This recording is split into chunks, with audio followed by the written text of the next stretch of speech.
Hello बच्चों, तो आपका स्वागत है हमारे चैनल में। तो आज जो हम लोग पढ़ने वाले हैं वो कहानी आपकी एक दो दोस्तों की है आपकी, जिसका नाम है आपका कहानी का फेयर प्ले आपका। तो चलिए, सबसे पहले अगर आपको वीडियो अच्छा लगे तो लाइक और सब्सक्राइब करना ना भूलें। तो कहानी की शुरुआत करते हैं अब।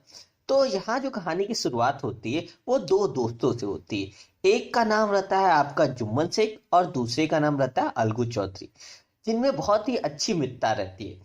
दोनों का गांव में बहुत सम्मान होता था। अब जुम्मन की एक बूढ़ी बुआ थी जिसके पास कुछ संपत्ति था।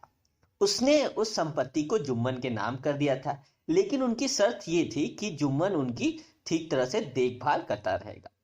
2 साल तक तो सब कुछ ठीक ठाक चलता रहे, लेकिन परिस्थिति जो थी उसके बाद बदलने लगी। जुम्मन और उसका परिवार का व्यवहार जो था वो धीरे धीरे उसकी बूढ़ी बुआ की ओर क्या बदलने लगा। अब जो उसे थोड़ा बहुत पहले खाना मिलता था वो भी अब उतना नहीं मिलता था, और जो मिलता था वो भी वो बेइज्जती करने के बाद उसकी देते थे सबके। जुम्मन के जो थी वाइफ आपकी करती थी ऐसा।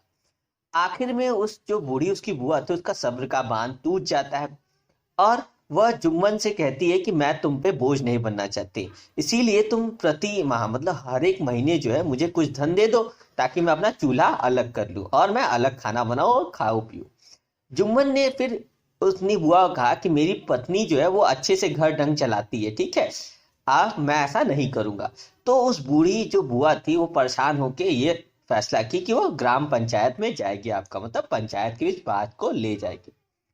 अपनी बात को समझाने के लिए जो थी वो बूढ़ी जो महिला थी, वो जो उसकी बुआ थी वो गांव वालों के पास गई। गांव वाले लोगों ने उसकी सहानुभूति कुछ लोगों ने जताई तो कुछ लोगों ने उसका हंसी उड़ाया। दूसरों ने कहा कि जुम्मन और उसकी पत्नी से बात करके मामला सुलझा लो।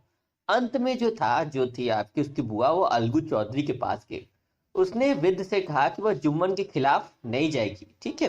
वृद्ध ने कहा कि वह जुम्मन के खिलाफ नहीं जा सकता है क्योंकि वह उसका सर्वोत्तम मित्र है। इस पर उसने कहा कि मेरे बेटे, जो तुम सही समझते हो उसे उचित करना। वह कहकर वो जुम्मन की जो बुआ थी वहां से चली गई आपकी।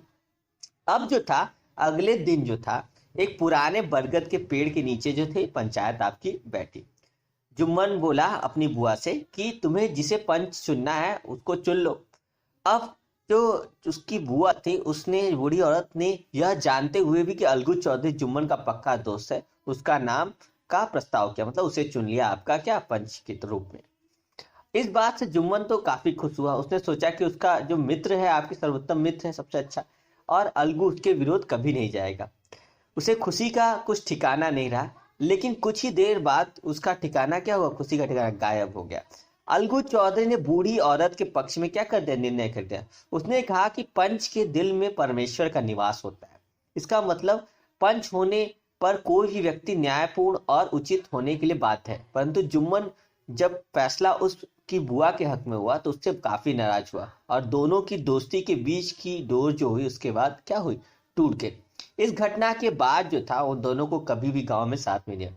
जुम्मन जो था अब ये डिसाइड किया कि वो क्या करेगा, अलगू से इस बात का क्या लेगा, बदला लेगा। फिर एक दिन जो था आपका अलगू के सामने भी एक समस्या खड़ी हो गई। उसके जो दो बैल थे उसने समझू साहू नाम के को बेच दिया था, समझू साहू को बेच दिया था। और समझू साहू ने ये वादा किया था कि 1 महीने बाद वह उसे कीमत अदा कर देगा। लेकिन 1 महीने के भीतर ही जो थे, जो आपके अलगू के बैल थे वो मर गए थे। और जब अलगू पैसे मांगने साहू से जाता है तो पैसे देने को साहू क्या करता है, इनकार करता है। और इस बात पे दोनों का झगड़ा हो जाता है, और ये बात क्या होता है, ये मामला पंचायत तक पहुंचता है। इस बार जो साहू रहता है पंच के रूप में क्या करता है कि जुम्मन को चुनता है आपका। और अलगू का दिल बैठ जाता है। अलगू समझता है कि अब क्या जुम्मन उसके खिलाफ ही निर्णय करे, क्योंकि अलगू क्या उससे हमेशा क्या होता था, बदला लेना चाहता था। अब हालांकि जुम्मन जब क्या कहा बदला लेने की इच्छा में जल रहा था, पर न्याय की कुर्सी पर बैठते ही उसे उसका निर्णय जब वो करने लगा तो उसे दिमाग में बात आया कि पंच क्या परमेश्वर के समान होते हैं। तो उसने निर्णय बिल्कुल सही किया आपका, और अलगू के पक्ष में किया।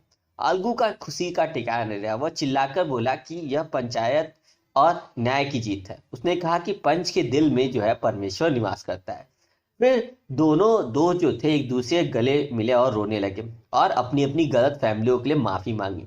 और कहा कि आगे से ऐसी गलतफहमी हम दोनों के बीच नहीं होगी और हमें सदा क्या अच्छे दोस्त रहेंगे। तो इस तरीके से ये कहानी खत्म होती है। आपको कैसी लगी जरूर बताइएगा और लाइक और सब्सक्राइब करना ना भूलें। तो आज के इतना ही। Have a nice day, good bye.